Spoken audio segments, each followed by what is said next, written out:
কমিশনারের একটি নির্বাচন কমিশনার অফিস যেখানে আসলে এন্ট্রি টোটালি রেস্ট্রিক্টেড, সেই জায়গায় বিশ্ববিদ্যালয়ের ছাত্রদলের সাবেক একজন নেতা, সাবেক সভাপতি এবং একই সাথে ঢাকা জেলা যুব দলের একজন নেতা তিনি সেখানে প্রবেশ করেছেন এবং একই সাথে শাখা ছাত্রদলের যিনি আহ্বায়ক তিনি এবং বিএনপিপন্থী দুইজন শিক্ষক ঢুকে নির্বাচন কমিশনার অফিসে ঢুকে ডিসকাস করেছেন। এটি সম্পূর্ণ নির্বাচনী আচরণ বিধি লঙ্ঘন এবং একই সাথে দেখতে পেয়েছি আমরা সেই জায়গায় যখন সাংবাদিকরা সংবাদ গ্রহণ করতে গিয়েছিলেন তখন তাদের সঙ্গে দুর্ব্যবহার করা হয়েছে।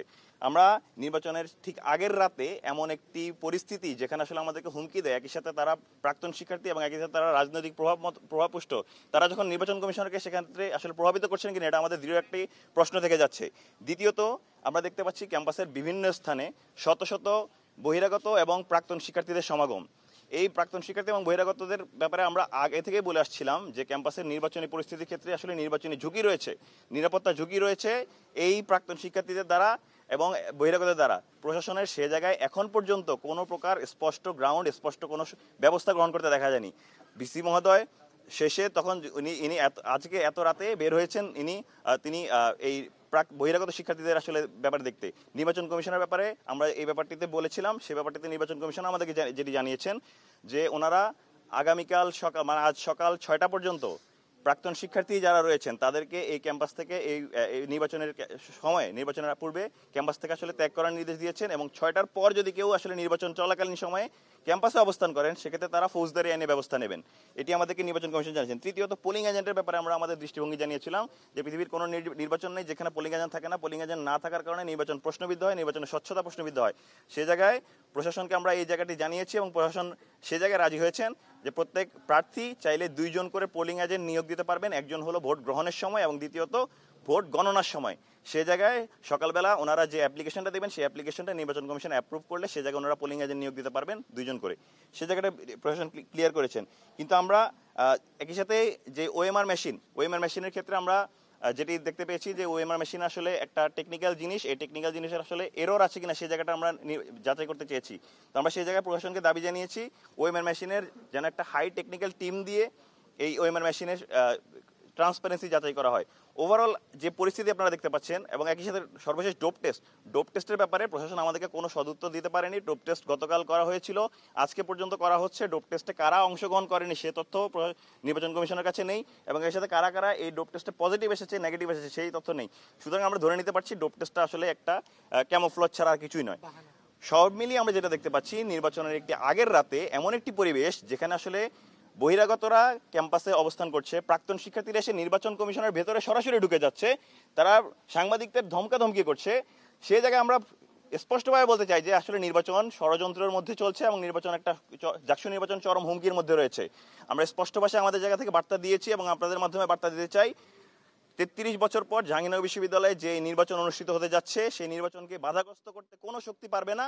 এই ক্যাম্পাসের শিক্ষার্থীরা তাদের ন্যায্য অধিকার তারা কমিশনের কাজ স্বচ্ছতা নিশ্চিত করা, সুষ্ঠু লেভেল প্লেইং ফিল্ড করা। সেই জায়গায় যদি নির্বাচন প্রশাসন ব্যর্থ হয় শিক্ষার্থীরা তাদের সেই দাবি আদায় করে নেবে। আমরা আশা রাখছি নির্বাচন প্রশাসন এখন যে প্রস্তাবনাটা দিয়েছেন সেই অনুযায়ী তারা সকাল 6টার মধ্যে তারা প্রাক্তন শিক্ষার্থী মুক্ত করবেন এবং একই সাথে নির্বাচনের একটি সুষ্ঠু পরিবেশ আমাদেরকে দিবেন। শেষমেশ আমরা কোনোভাবে অপ্রীতিকর কোনো ঘটনা, হাসিনা আমলের যেই নির্বাচনের স্ট্র্যাটেজি ছিল, নির্বাচনের স্ট্রাকচার ছিল, সেই নির্বাচনের স্ট্রাকচারের কোনো প্রকার রিফ্লেকশন আমরা আগামীকাল পাবো না এবং একটা সুন্দর নির্বাচনের মাধ্যমে শিক্ষার্থীরাই বেছে নেবে তাদেরকে পরবর্তীতে কারা তাদের প্রতিনিধি হবে, তাদের হয়ে কাজ করবে। আমরা এই আশাবাদ ব্যক্ত করছি এবং দৃঢ়ভাবে বলে যাচ্ছি কোনো প্রকার ষড়যন্ত্র আমরা এই জায়গা থেকে সহ্য করবো না। সবাইকে অসংখ্য ধন্যবাদ। জি, প্রশ্ন। ভোট গণনার ব্যাপারে বলা হচ্ছিল যে আসলে কোন প্রক্রিয়ায় ভোট গণনা হবে, বিভিন্ন প্যানেল থেকে বলা হচ্ছে যে ওএমআর বা হাতে, এই ব্যাপারে হচ্ছে আপনাদের কোনো আছে কিনা? জি, নির্বাচন কমিশনার থেকে বলা হচ্ছে ওনারা 2টি পন্থায় আসলে ভোট গণনা করতে চান। প্রথমত ম্যানুয়াল এবং দ্বিতীয়ত ওনারা ওএমআর মেশিনের মাধ্যমে।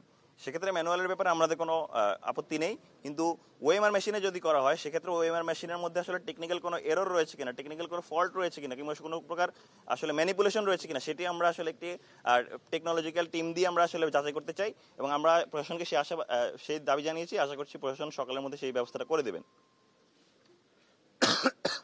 Thank you very much. আর কোনো প্রশ্ন থাকলে আসতে পারে।